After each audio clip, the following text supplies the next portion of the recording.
Well, hi everyone, and welcome back to Crosswires. It's James here, and this week we're going to be talking, or rather chatting, about something that's very close to my heart. To be fair, that's most weeks, but this episode sort of started life as a bit of a Twitter debate.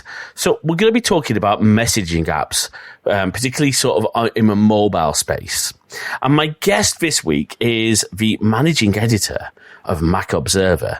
And there was a post that Mac Observer put out, and I can't quite remember what it was about, but it basically was obviously Jeff running the show, and Jeff was saying, something about using WhatsApp or something about security and privacy, and then said, use WhatsApp, use, Facebook Messenger, and I got my very high horse and stop promoting Meta.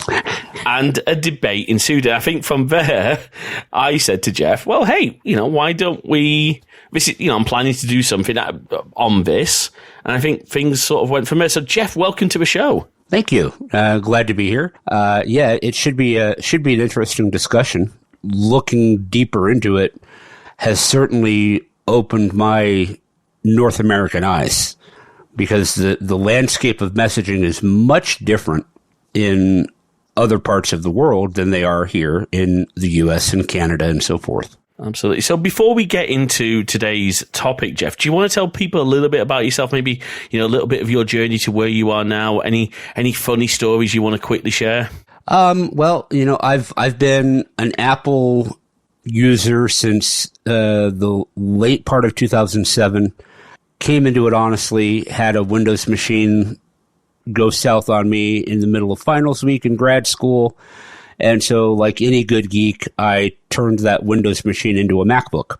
Maybe 3 years later, I began writing on a freelance part-time basis for the Mac Observer. I've written for a couple other places since then, but the Mac Observer's always been home. And then in the middle part of this year, I was honored to be named as the new managing editor for Mac Observer. Fantastic. And yeah, folks, do check out Mac Observer. We use a lot of, when we're looking at news, and although we're not a news show, when we're looking at stories that might interest us to cover as topics, Mac Observer is up there as one of those sources. There's not many sources that we, really sort of think, okay, that's a winner. That's someone we trust. So check out Mac Observer. So Jeff, why do we have so many chat apps?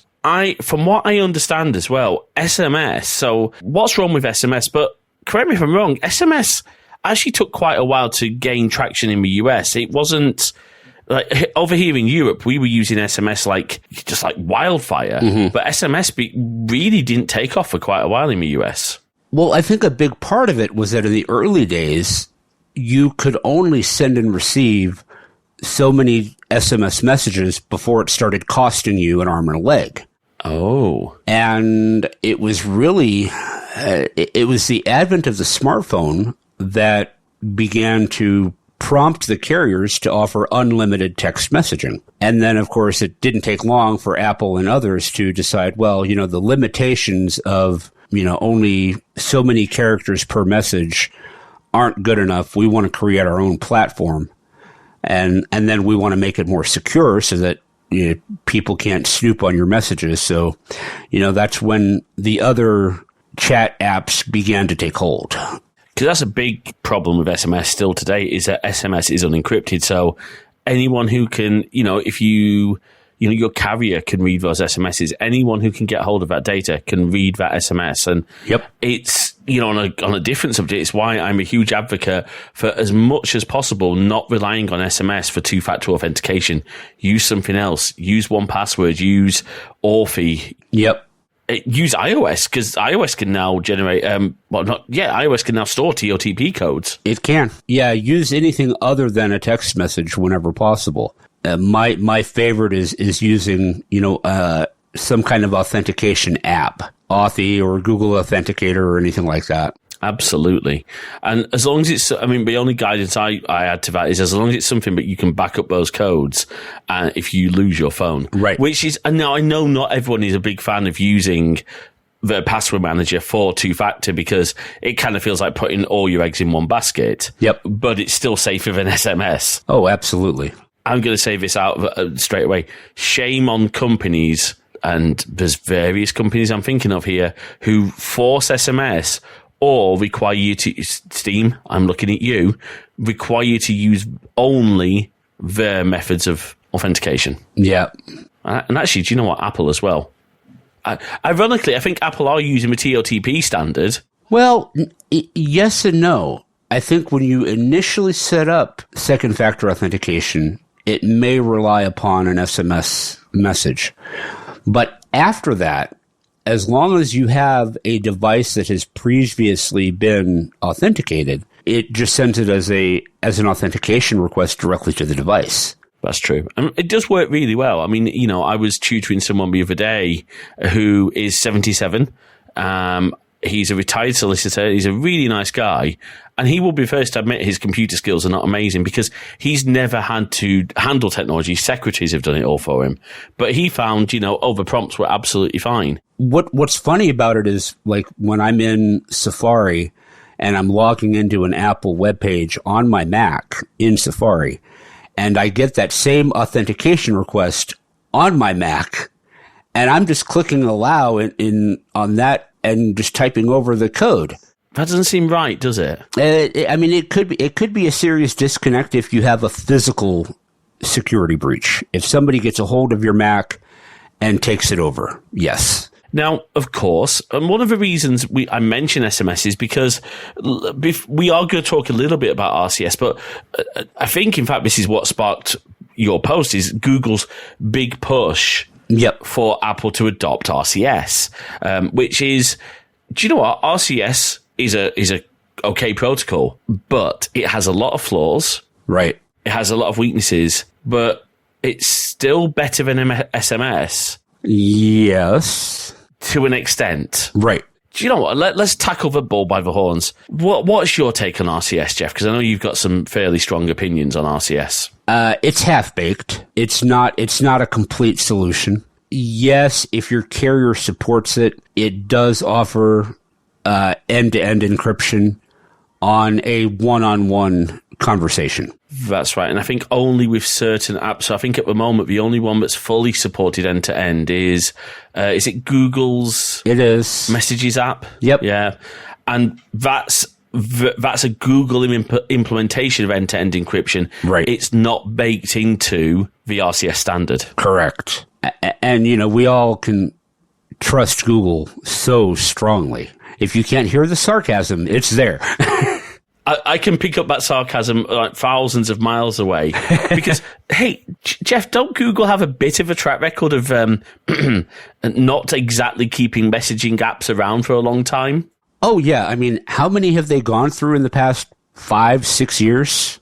Do you remember Hangouts? Yeah, I do. And that just shut down recently. You know, it stuck around for a little while, but nobody was using it. I've lost count. I've honestly lost count. And I'm not going to go to the extreme that one of my readers says is, you know, give us a standard that's going to be around for 100 years. I don't think that's not even close to realistic. But, you know, Google, show me that you're going to stick with something for more than 36 months, and then I might be willing to listen to you. Absolutely. So RCS for me is, if RCS out of the box was end-to-end encrypted for both one-to-one and group messages, or if Google said, actually, we're going to contribute all of our end-to-end work back into the standard, and that got adopted, then I think I'd be more on board. For me, the reason I don't support Google's push for RCS is not because I think Apple are always right. I think in both of our perspectives, I think as objective Apple fans, we can say, hey, Apple screw up at times. Right. And, you know, this is something that some of my more enthusiastic readers take issue with me on, is I'm not afraid to call Apple out when they're doing something wrong, either as a corporate entity or as a manufacturer. I'm not afraid to call them out. But this is a case where if I have to choose between the iMessage protocol and RCS, I'm going to go with iMessage. And now, that's not to say that I don't recognize the use of other apps that I'm sure we'll be talking about. There are other apps that have even stronger security measures than iMessage does. I hate to bring up WhatsApp because I'm not a fan. We need to, because it's probably the most commonly used in many parts of the world. And it does have some privacy and security features that iMessage doesn't have. You can set messages to self-destruct. You can. And, it's not just for Mission Impossible. There are times when you will want a message to disappear after a certain amount of time, just for the sake of privacy. Apple hasn't implemented that. They've implemented it on the level that you can delete all your messages after a certain time, but not... That's your copies of a message, not the individual message. Now, we'll come to why that's the case, because actually WhatsApp, from a security standpoint, is actually pretty good. And before we go much further down this road, I do want to make one big distinction. We're going to be talking about two things in this episode: security and privacy. The two do not necessarily equate to the same thing. Correct. Now, as part of sort of our prep for this episode, I think, correct me if I'm wrong, you put out a poll on Twitter because you've got quite a lot of followers, obviously being who you are and the reach you have. Yeah.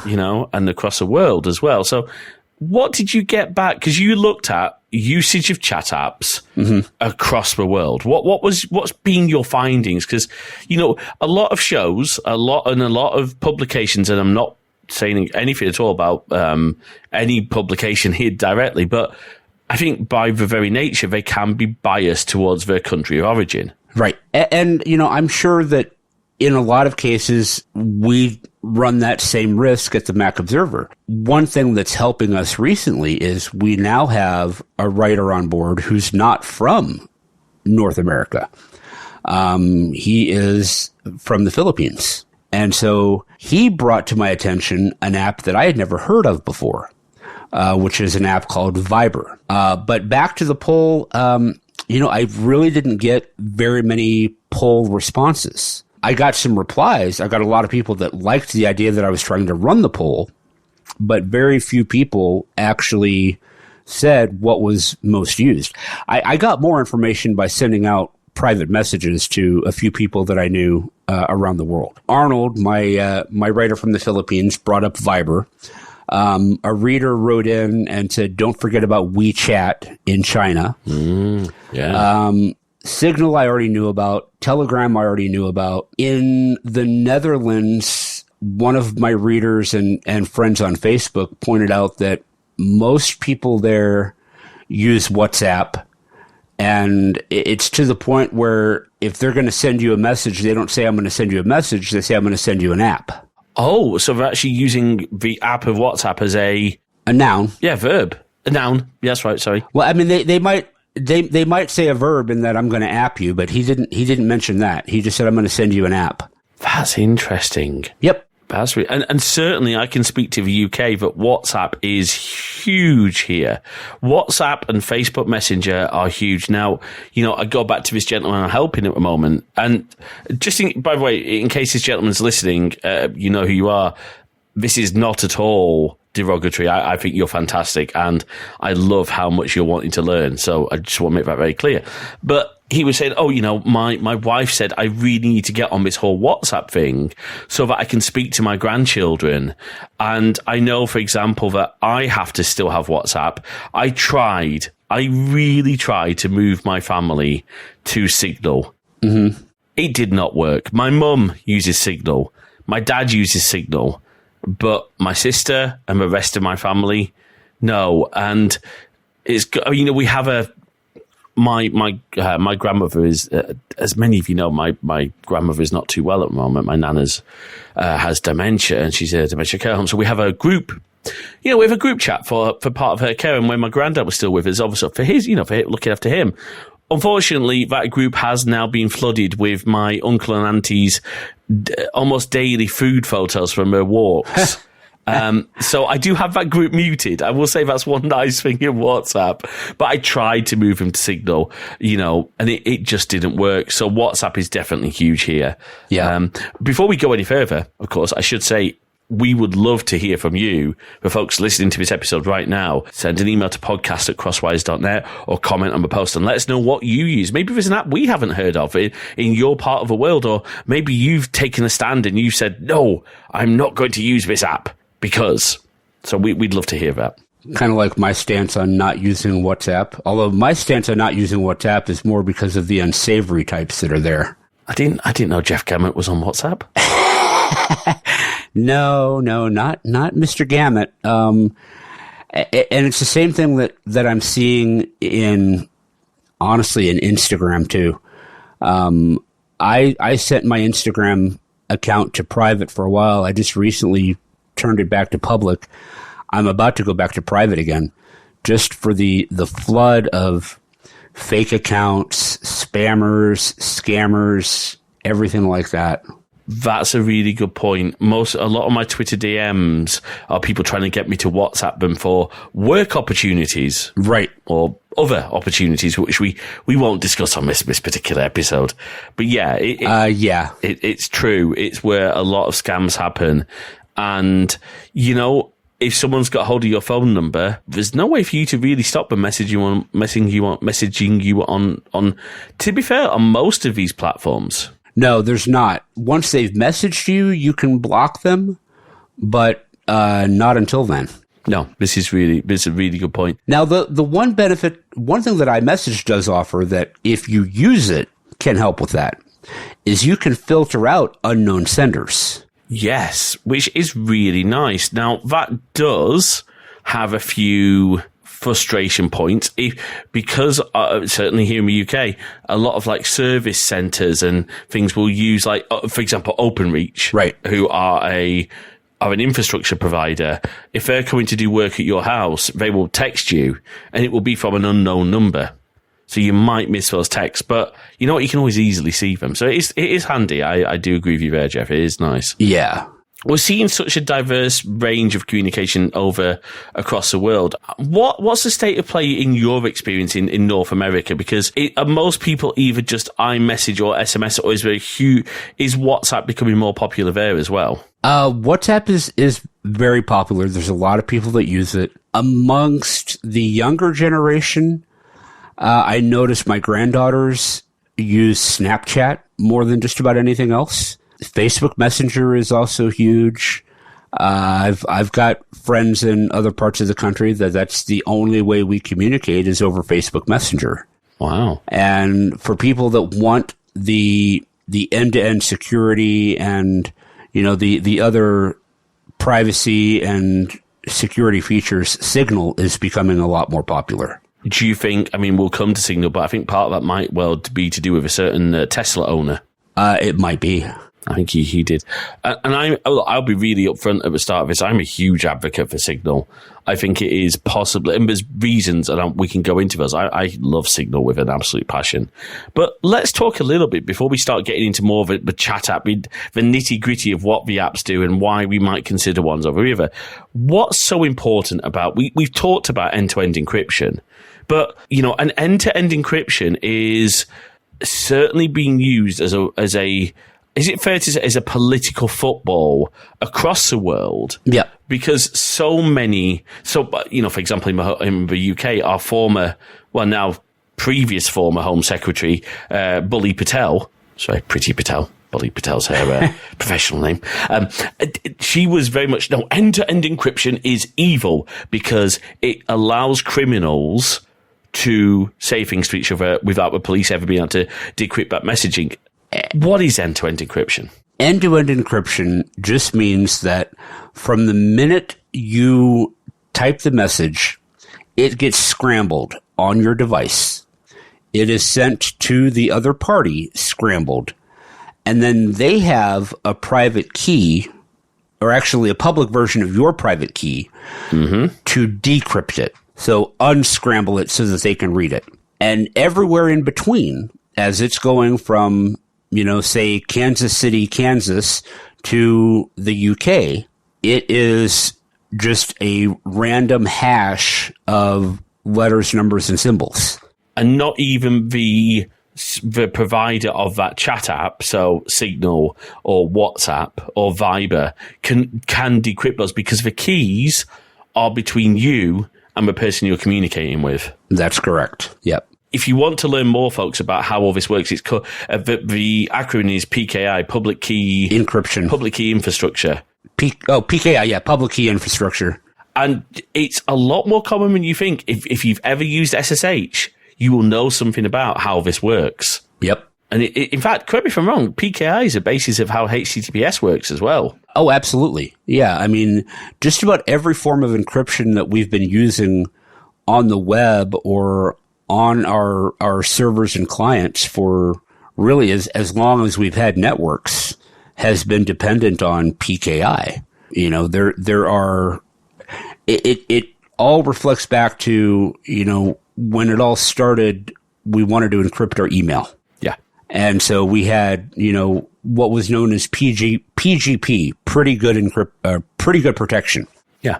And, you know, that rolled out of PKI, and that same technology has been enhanced over the years so that now you can have an encryption key that's, I think right now the maximum is RSA 2048. 1496, I think. Is it up to 4? Is it only up? Maybe here in the States it's up to 2048. Oh, am I thinking maybe a different key? I thought you could do 4096. Oh, I'm sorry. I thought you said 1496. Oh no, 4096, I think. But it may be up to 4096. Yeah. And there are a few different standards. I think there's a new one. Is it EDI? There's a lot of different standards. But yeah, RSA 2048 is the you know, kind of at the moment is probably the baseline. Yep. For a lot of this encryption, and you know, you can be, and it hasn't been cracked yet. You know, earlier forms of RSA and earlier encryption algorithms have been brute forced. As far as I'm aware, 2048 is still pretty safe. It is. I think estimates are that it would take a very large number of Cray supercomputers longer than any of us will be alive to brute force RSA 2048. And things are evolving all the time, so by the time that even becomes a possibility, we should be on to the next standards, you know. Yeah. But end-to-end encryption, now, interestingly, you know, we talk about email. Email encryption is really still not commonplace. You know, we talk to, you know, I think by the time this episode comes out, our Fastmail episode should have come out. I'm really working on my scheduling. With a company like that, of course, it's not so much has to go through marketing approval, but they just want to make sure that the CEO didn't say anything too controversial, so the edit just needs to go through for a team. But yeah, we talked to Helen, from the CEO of Fastmail, and she's saying, look, the reason we don't offer email encryption is because it's really not a thing anymore. People aren't doing it, apart from, you know, big security, very security conscious folks who are running, you know, PGP, email suites. Or GPGP.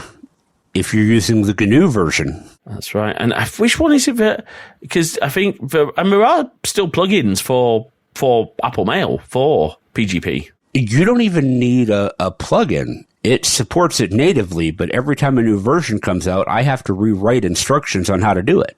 Oh, joy. And I haven't done that yet for iOS 16 or for Ventura. Oh, which, at time of recording, Ventura and 16.1, I think, hit on Monday. Yep, October 24th. Indeed, we're recording on the 21st.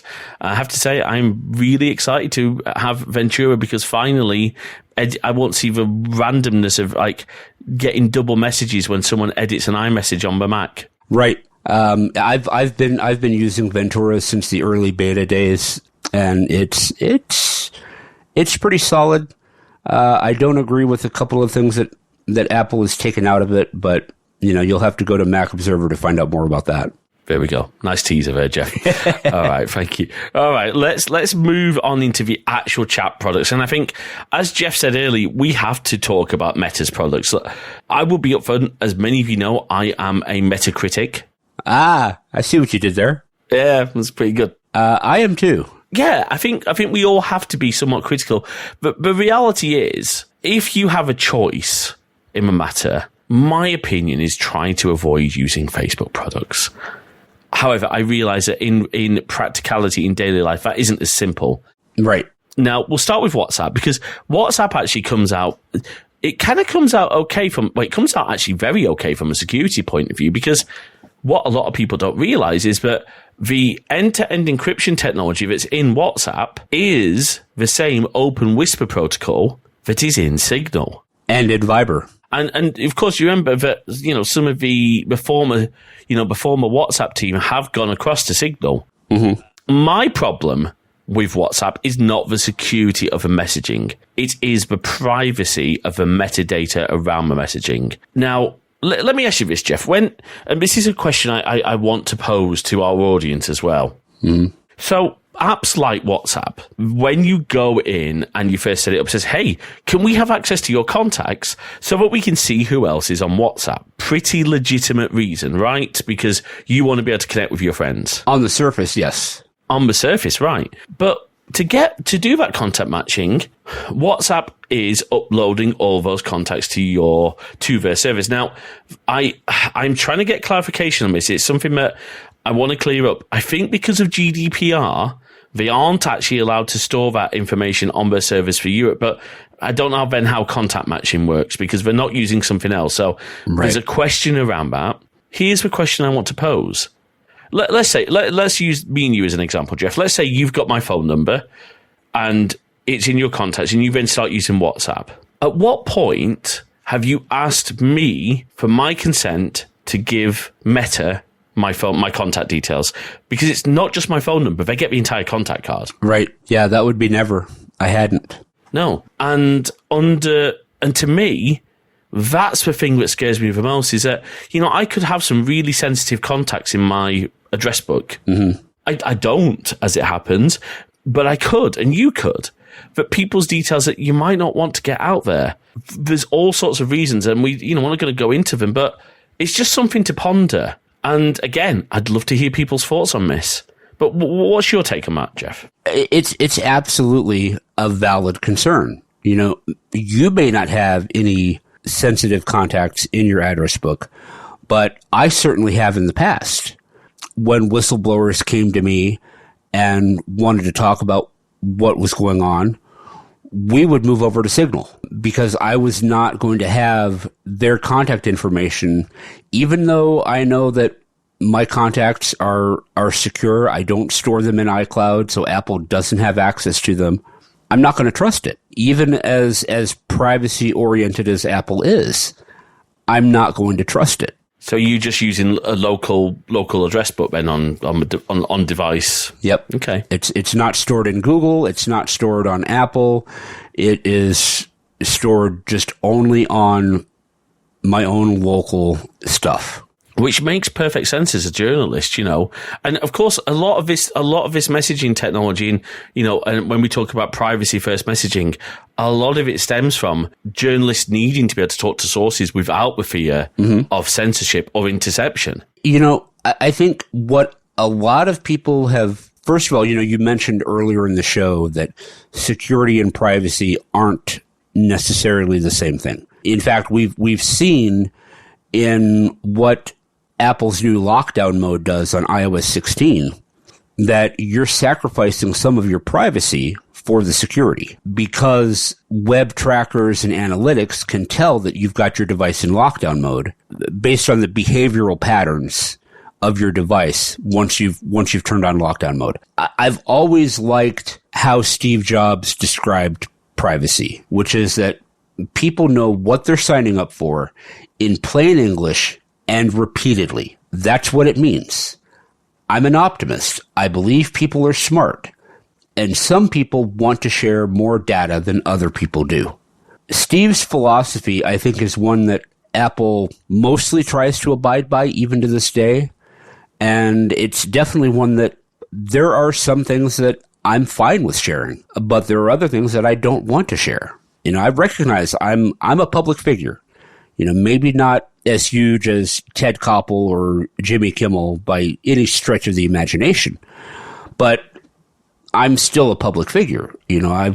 I have people say, "Oh yeah, I've read your stuff," and I'm always a little bit taken aback by it. But I try to be careful that I don't put anything out there that I don't want the public getting a hold of. It's all about guarding yourself, being very careful. I think as many times we've talked about, be careful what you put online, because once it's online, it's actually very hard to get rid of. Oh, it's there forever. Every few weeks we see people posting that same garbage that's been going around for 5-10 years on Facebook. This is a note to Meta. You do not have permission to use my photos or other content for any reason. My lawyer told me to post this. And my stock response is, fire your lawyer. He should be disbarred. You agreed to let Meta share your contact when you first signed up for Facebook, and you continue to let Meta share your contact through your continued use of their platform. Right. The terms and conditions say, by your continued use of this product and service, you agree to these things. And I think I agree with you wholeheartedly. That's why I don't have Facebook, because I don't agree to those terms. Mm-hmm. I don't have Instagram because I don't agree to those terms. I have WhatsApp because I have to I have to balance okay, I'm not sure I like those terms, but I have to take that hit, as it were, right, to be able to speak to certain people. So it's a balanced decision. Well, don't you, in England and in the European Union, don't you have a situation that we don't really suffer from here in North America, in that you're communicating a lot more across international borders than we are? That's probably very true. Yeah, we are. People will be speaking. I've got friends in Ireland, for example. I've got friends. I speak to a lot of Americans, a lot of Canadians. Mm-hmm. But the co-host and producer of this show is American, and we speak a lot. So yeah, I'd say we are, and by our very proximity now. Of course, the UK is not part of the EU, as hopefully everyone knows, and that's why I separated you off from Europe. By the way, yeah. Although you did call us England. Oh, yeah, sorry. United Kingdom. It's all good. United Kingdom, Great Britain, our former oppressors. Oh, okay. I was waiting for that one, to be fair. Oh dear, thanks, Jeff. Not a problem. No, it's all good. Just throw the insults that way. I mean, okay. I love the UK. I got to spend a weekend in London years ago, and it was probably the highlight of my life, was traveling around in London and seeing architecture that's, older than we will ever see in the United States. It is fascinating. I was there with JJ, my co-host, came over to visit, and we went to Buckingham Palace, and we saw the changing of the cards. Mm-hmm. These amazing ceremonies. So yeah, I'm obviously a little bit biased. I love the UK, but anyway, let's get back to messaging before we start having a geography lesson. Okay. The other thing that what to be aware of with WhatsApp, and maybe with a lot of these apps, is that as well, the security of the actual messages and the voice calls and the video calls can be great, can be end-to-end encrypted. Mm-hmm. But the metadata, no pun intended, may not be. So in WhatsApp's case, they can tell who you're talking to, when you're talking to them, and how often you chat. Yep. That can be used to form patterns about you. So for example, they might say, oh, you talk to your church pastor every couple of days. Oh, well, why? And it's at a certain time. Well, what's the implication from there? Oh, the implication is you might be having some issues. And so you start seeing ads surface on Facebook for therapy or for Christian counseling sessions, things like that. Mm-hmm. Because, of course, that data is all tied. Now, Meta say they don't send your data with Facebook. I'm not sure on that one, but I'll give them a benefit of the doubt, but they don't. I won't. Okay. I'm with you mostly, but yeah, there's this concept called shadow profiling with Meta, where even if you are not a Facebook, a Meta user, if someone's talking about you, then they post photos of you.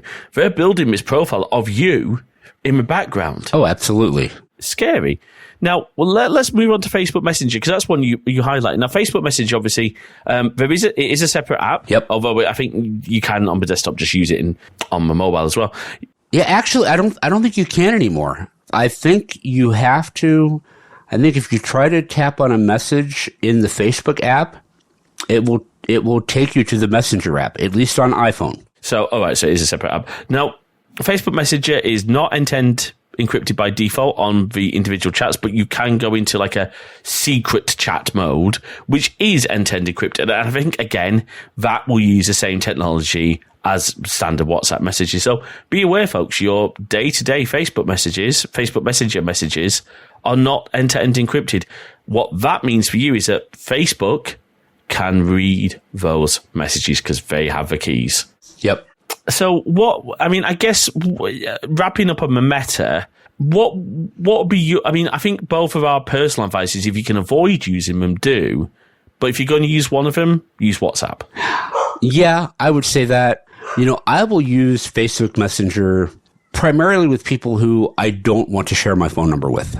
Got you. That makes sense because that on a lot of, like Signal and WhatsApp and Viber do require a phone number. Right. So, yeah, I see what you said. Yeah. So and I guess if you know the risks, if you know what you're communicating about, if you have iMessage, you can, and the other person has iMessage, you can just use an email address. Correct. Because iMessage lets you do that.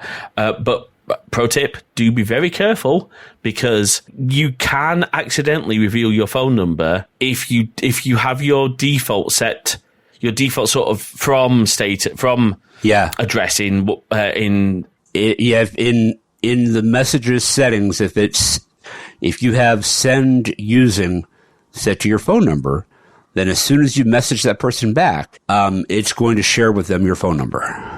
It might stay on the email address in that conversation, but if you start a new conversation with them, I think it would then share the phone number. That could be. Yeah, you might be right. And of course, you've also got that pop-up that usually comes up asking, do you want to share your information? So you might want to consider turning that off as well. That is an option to turn that off. So just some tips for iMessage. Let's move on to something that's become very popular, and I have spoken out about so much, Telegram. Yeah, Telegram's widely used in the hacker community. Which is interesting. Yeah, you'll see a lot of, when I was doing some research on the dark web for security implications and security studies, just about, it was an almost equal split between these potentially bad actors using either WhatsApp or Telegram. A lot of them went to Telegram because you can set up Telegram communities, Telegram groups.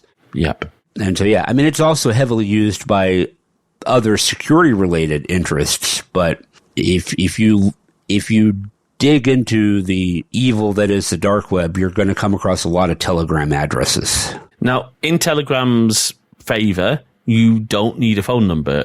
You can just have a username. Correct. So that's one thing going for it. However, it is not, again, end-to-end encrypted by default. Except those are the secret chats. The secret chats now. The thing about the end-to-end encryption is it's not an auditable standard. They've rolled their own end-to-end encryption. Okay. Which means that's a bit scary because the Open Whisper protocol is auditable and has been audited. Right. But they've tried to do their own thing.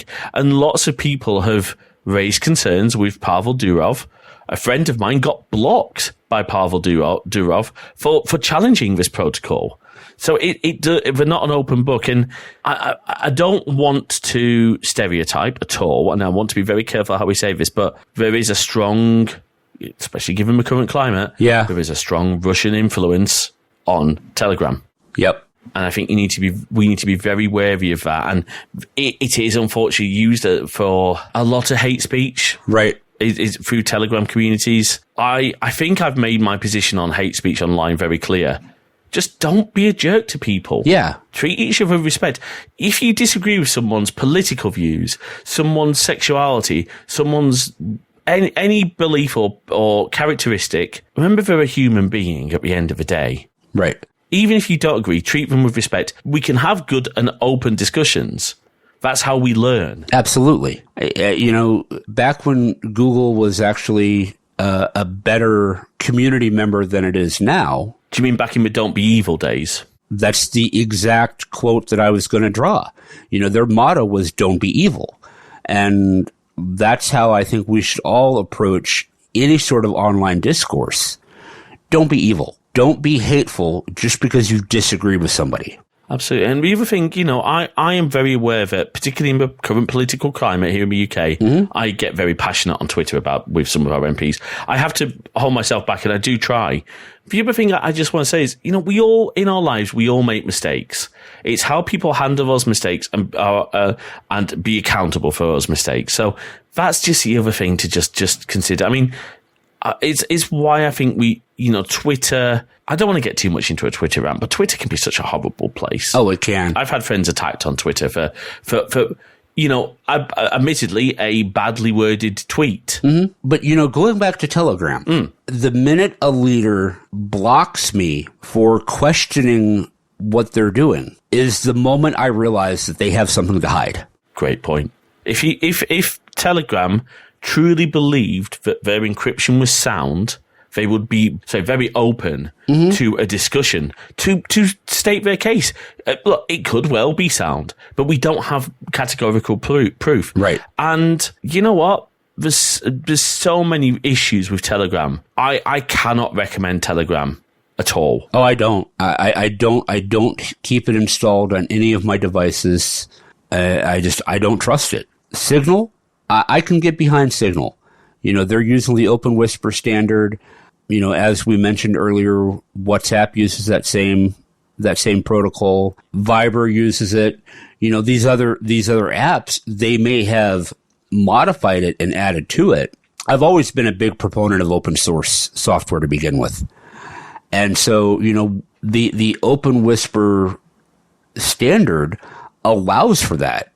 And it continues to submit itself for auditing and inspection so that we know whether or not we can trust it. We know what's been done to it. The source code is there. They've got a GitHub page with all the source code. It's not hidden behind some sign up form. It is there. Right. If you want to make your own app using Open Whisper, you can easily do so if you're a programmer. Well, and that's one thing I want to say. There are cases where secure communication is essential in healthcare, for example. I have worked in healthcare IT. Oh goodness. Not in IT for an actual healthcare provider, but as a supplier of software to healthcare. And the scariest thing I saw was patient details, very sensitive patient details, being exchanged via WhatsApp and SMS. Mm-hmm. It's in the US that's a breach of HIPAA. It is. In the UK that's a breach of GDPR, but they didn't seem to care. But if you're a healthcare IT man, if you're doing some sort of healthcare software, if you're going to build secure messaging into your app, I urge you to look at Open Whisper. Now, the other reason, when we've moved on to Signal, the other reason I like Signal, the big thing is how they handle contact discovery. They do contact discovery. Yep. But they're never sending your contacts to their servers. No. From what I have seen, when you sign up for Signal does notify your contacts if you have it, if they're already on the platform. Yeah. But it does not just say, oh, by the way, this person is also on Signal. Maybe you should add them. It leaves that decision up to them. And the way they're doing it is using hashing. And what they're doing is they are hashing and salting the phone numbers, because Signal at the moment does still require a phone number. That's one disadvantage of Signal. Mm-hmm. But it's hashing those phone numbers. And then it's bringing down partial. It's very complex. And I'm going to be the first to admit I'm not skilled enough to explain it, but we're going to link to their article on how they do it. But it basically brings that data, it brings down a bunch of hashes so that on device, the Signal app is saying, oh, is this person on Signal based on these hashes? Mm-hmm. And it does it on device, and then it's based on your address book, which means your contacts are never linked. Now, one thing we're going to talk about a little bit later, but I'll bring it forward. If you're not sure about what an app's going to collect, if you're on iOS, and I think Android now has this in the Play Store, but I'm not 100% certain. But what Apple called the privacy nutrition labels in the App Store. Yep. That shows you what apps are collecting. And when you look at things like WhatsApp and you look at Facebook Messenger, and as much as Viber looks like a great product, they're collecting far more. The only thing that Signal collect from you is your phone number. And that's for sign up. Okay. Yeah, I didn't look deep into what Viber used. I know that it is used extensively in some parts of the world, including Philippines, and I'm assuming elsewhere. I've certainly heard of it being used. I know it's very popular for VoIP calls, international VoIP calls. Yep. Which is, again, if it's using Open Whisper, it's great. Right. Signal also, in my opinion, has one of the best cross-platform experiences. Yeah. Because WhatsApp have a desktop app now, and a web app. It's garbage. The reason it's garbage is because it relies on your phone being online. Right. And it isn't a true native app. If your device is offline, your host has your WhatsApp app, you can't get WhatsApp message on any other device. Signal, however, I can turn my phone completely off and I can still get Signal messages because each of those sessions is a dedicated session with Signal. Mm-hmm. Without getting too complex, each device you add to Signal is party to the conversation. So if you message me now on Signal and you say had just one device, you're actually messaging, at the moment at least, 3 different devices because your message gets encrypted for 3 different devices, my Mac, my iPhone, and my iPad. Okay. And it's very clever that way. Yeah, I didn't realize that. That's interesting. That's why with Signal, if you add a new device, you won't be able to bring over any most of your past messages because they've never been encrypted. Right. Okay. With the key for your new device, if that makes sense. Yeah, it makes sense. The other nice thing, Signal, for feature parity, Signal has group video calling. I think it's up to 8 people at the moment. It has audio calls. You can do groups and they give you links. There's all sort of, do you know what? I honestly, if the challenge I think is that you can't get enough people to switch from WhatsApp to move all your groups, but I've certainly tried. Yeah, I think inertia is a big killer when it comes to trying to get someone to adopt a different messaging platform. Absolutely. Now, we talked about Viber. I mean, again, Viber, I'd say it stacks up pretty well from what I've seen. Again, it's all about, privacy as well as security. Now, one thing we mentioned is WeChat. WeChat's a whole different ballgame. Oh, absolutely. WeChat, isn't it mostly used in China with maybe some fringe use in India and other places? Yeah, and I think one of the reasons, first of all, just WeChat is entirely government controlled. Yep. So the government, and the government know everything you're sending on WeChat. But WeChat is more than a chat platform in China. I have a Chinese, he's half Chinese, half English. And he was telling me WeChat is used for everything. You pay your water bill, you pay your phone bill with WeChat. Oh, wow. You buy cans of soda from vending machines with WeChat. It is far more than a chat app. So basically, it's taking, if we use the iPhone as an example, it's taking messages and wallet and baking them into one app. Absolutely, yeah. And doesn't it also have a social media component as well? I believe so, yeah. And of course, WeChat, I don't know much about their encryption, but if the government can read people's WeChat messages, it can't be end-to-end encrypted. Right, yeah. And not only the government, Foxconn has its own community on WeChat. Mm. And so, its employees are on that. So how much information does Foxconn get out of that? Absolutely. And that's the scary thing. You got to think about if you're going to be choosing a messaging app, what are you sending through that app? What sort of information are you exchanging? And that should factor into, I would never discuss a deep personal medical condition on SMS. Yeah, absolutely. And, I think a lot of people, your former government leader speaking about the evil that is end-to-end encryption. It's not just criminal activities that could be considered sensitive. There's a very, very strong case in domestic abuse situations. Yeah. There's a very strong case in issues of medical privacy, mental health privacy. It's not just used to sow dissent and crime. No. There are some valid lifestyle reasons to have that end-to-end encryption.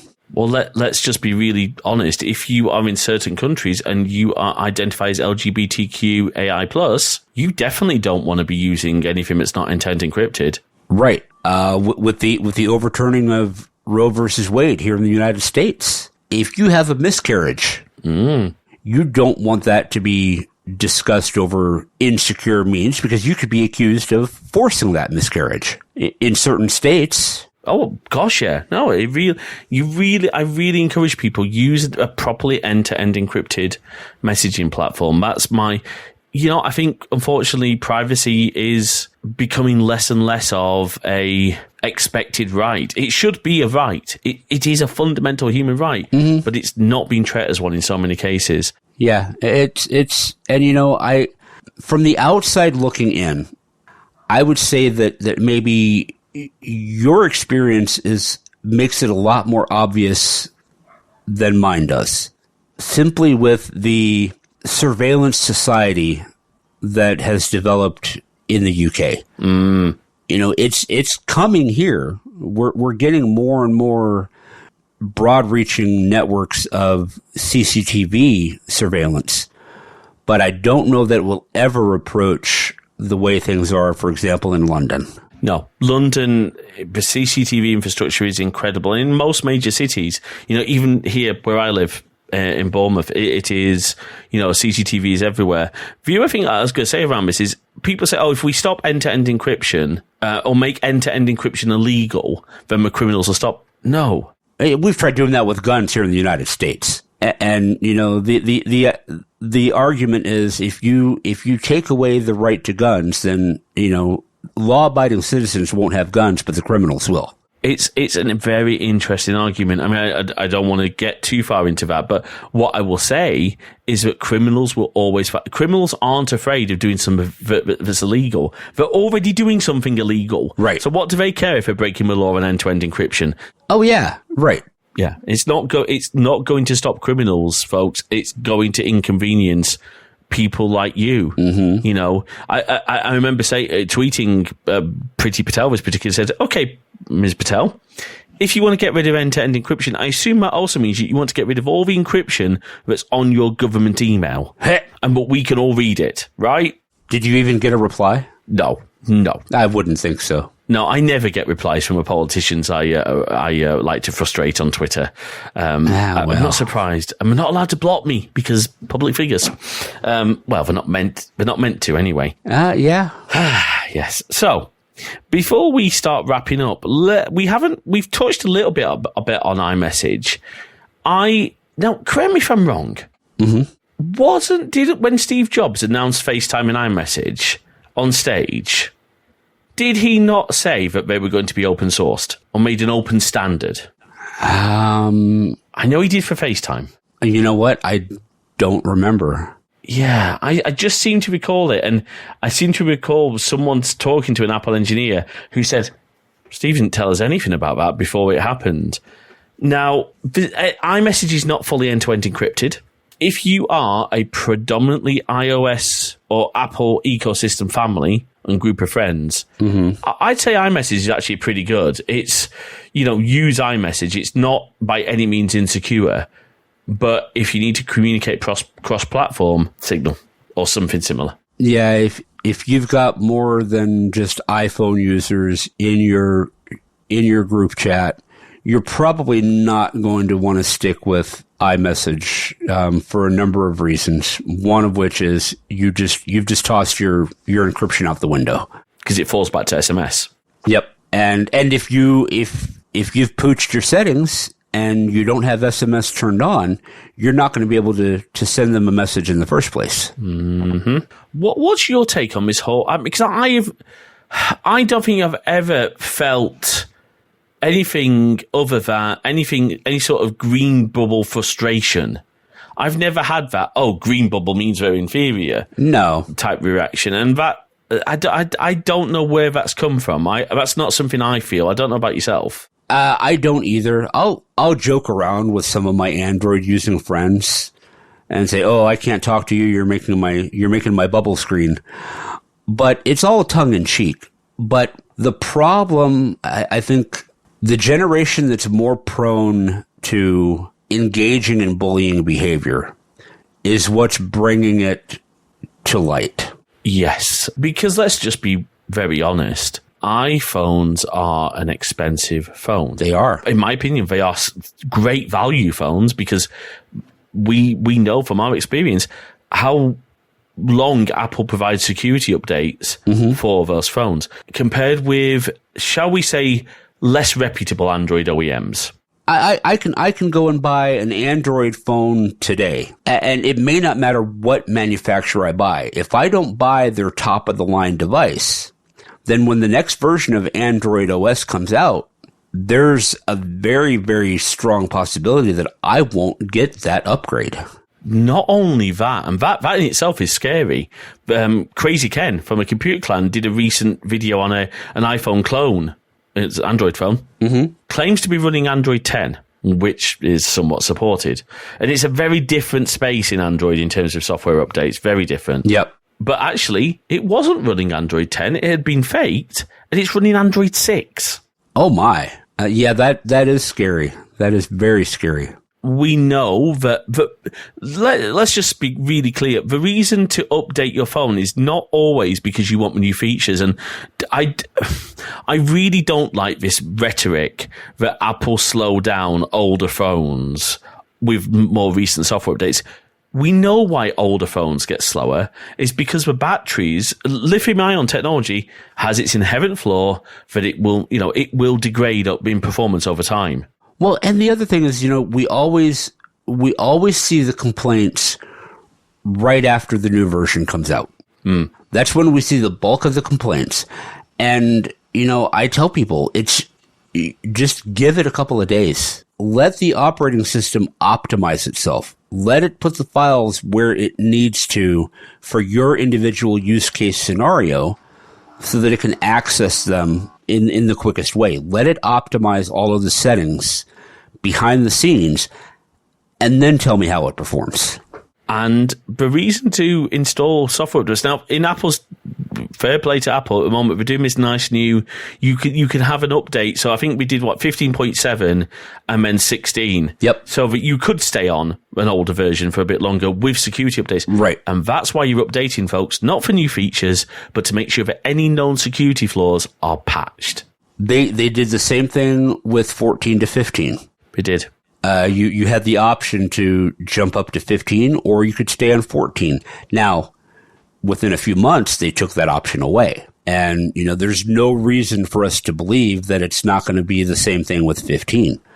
I wouldn't be, other than the fact that they're working on a beta right now for a point level update to 15.7.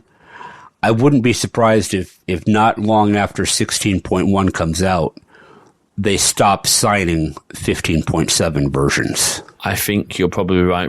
It's probably going to be, I would estimate probably at the 6 to 9 month mark, you're probably going to stop seeing 15.7 signed. Yeah. And that's okay.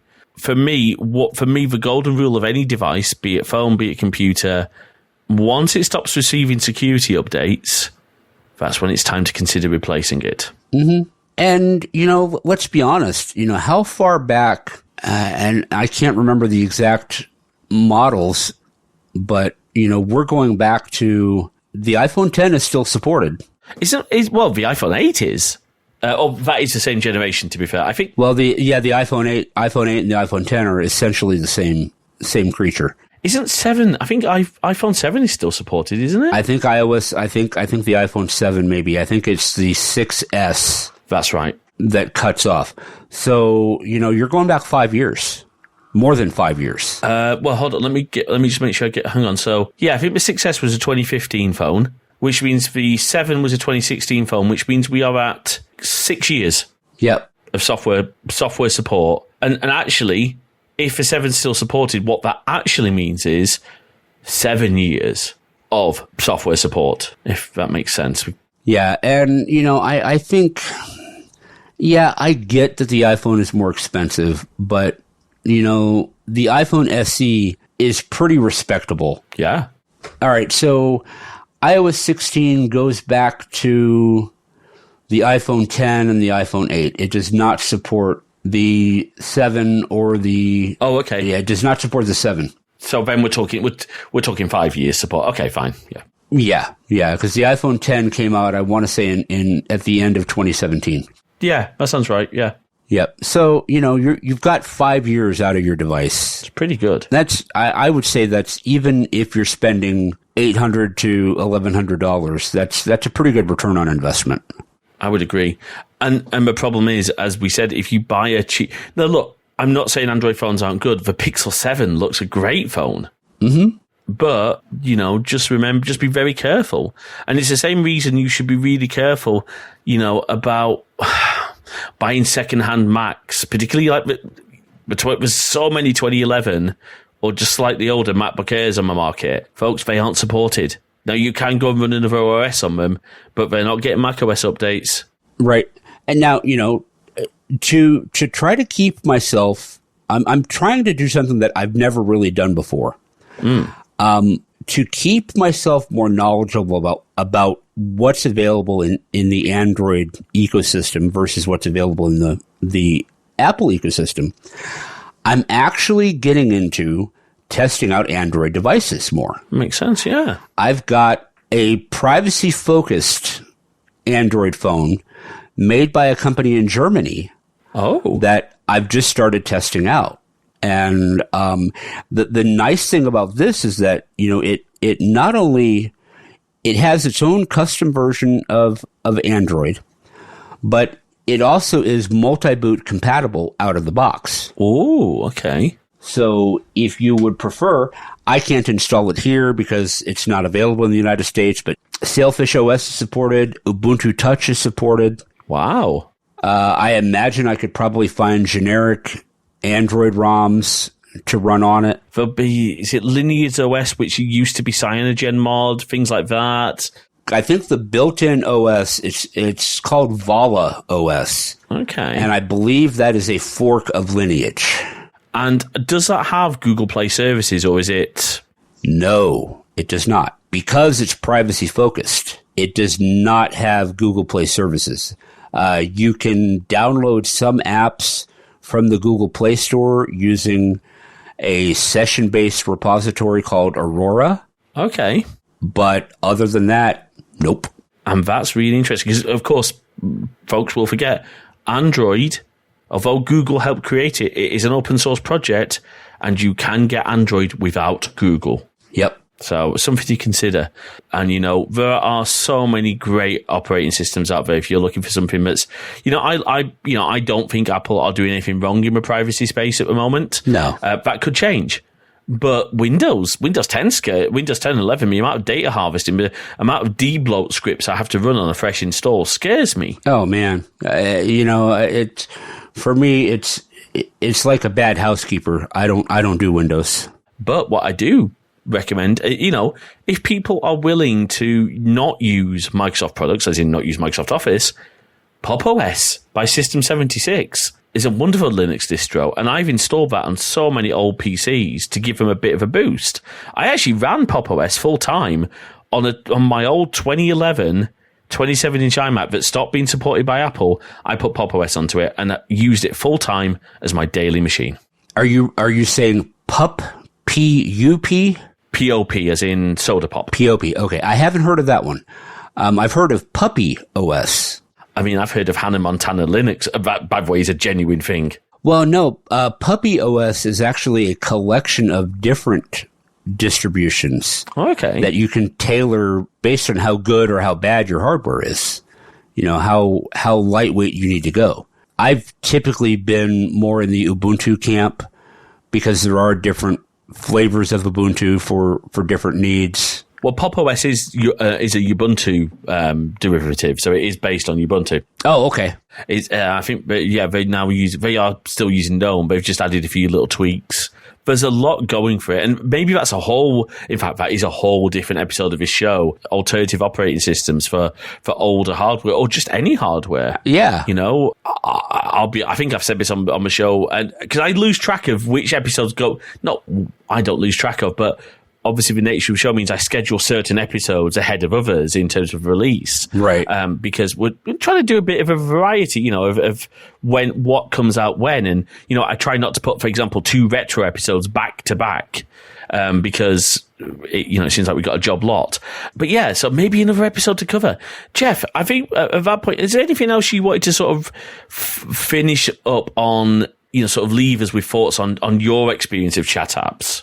I think the biggest thing is, identify what chat app offers you the level of both security and privacy that you want or that you need.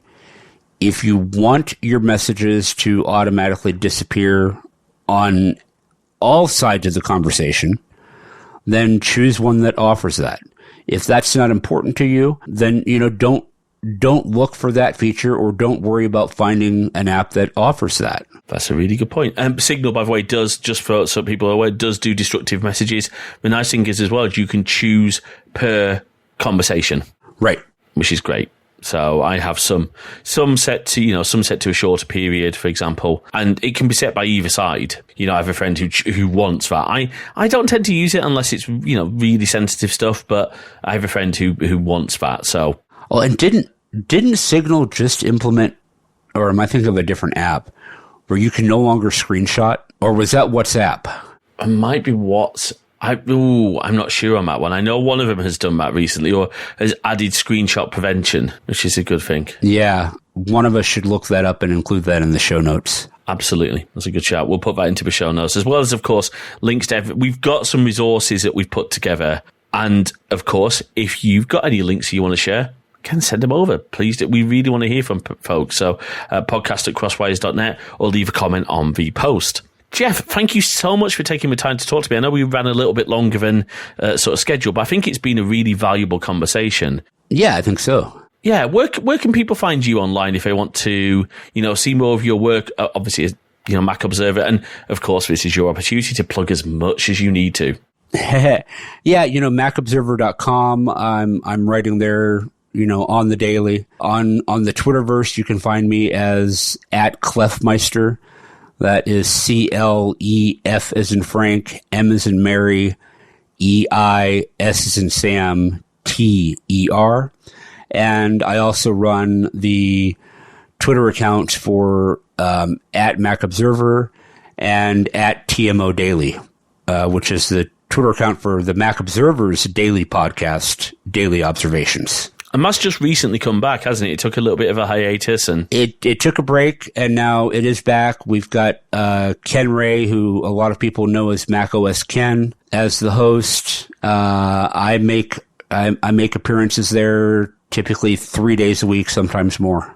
Ken must be a busy boy because he's still doing his own show, isn't he? macOS Ken. He's still doing macOS Ken. He's still doing the checklist. Yeah, I mean, that podcasting is his full-time gig, and he does it well. He does. No, I've been a Ken Ray fan for a long time. I'll be honest, I was sad when he decided to move on from Mission Log. Yeah, I was too, but he was still doing a macOS Ken, and that was one of the first. That one and Mac Geek Gab were the two that I first started listening to back in 2006, 2007. And Mac Geek Gab is still going on. It was because obviously, a bit behind the scenes, Dave Hamilton, who is one of the hosts of the Mac Geek Gab, right, is the former owner of one of the former owners of the Mac Observer, and it used to be the Mac Observer's Mac Geek Gab, but now, correct me if I'm wrong, it's now a very independent production.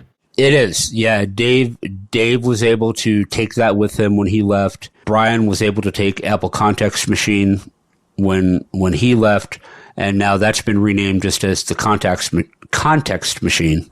And it's great to see so many shows come out. I have fond memories. When I started off, I listened to the MacCast, and I forgot my name of the show, but Victor Cacao's Mac podcast. Oh, yeah. I can't remember what his podcast was called either, but I listened to MacCast back in the day. There are some great Mac creators out there, folks. So do go and check them out. Thanks for listening to this episode of Crosswires. We hope you've enjoyed our discussion, and we'd love to hear your thoughts. So please drop us a note over to podcast@crosswires.net. You can also drop us a comment on the post, or if you're a GoodPods user, why not start a discussion there too? You can find us on Mastodon at crosswires@masthead.social. And if a bird site's still somehow miraculously here, you can follow us there as well at CrosswiresMG. And of course, you can find the show in all the good podcast apps, and all the really bad ones too. If you'd like to check out more of our content, head on over to crossedwires.net/YouTube for all our videos, and keep an eye on our Twitch channel at crossedwires.net/live for our upcoming streams. If you like what you heard, please do drop a review in your podcast directory of choice. It really does help spread the word about the show. And of course, if you can spare even the smallest amount of financial support, we'd be incredibly grateful. You can support us at ko-fi.com/crossedwires. That is ko-fi.com/crossedwires. Until next time, thanks for listening.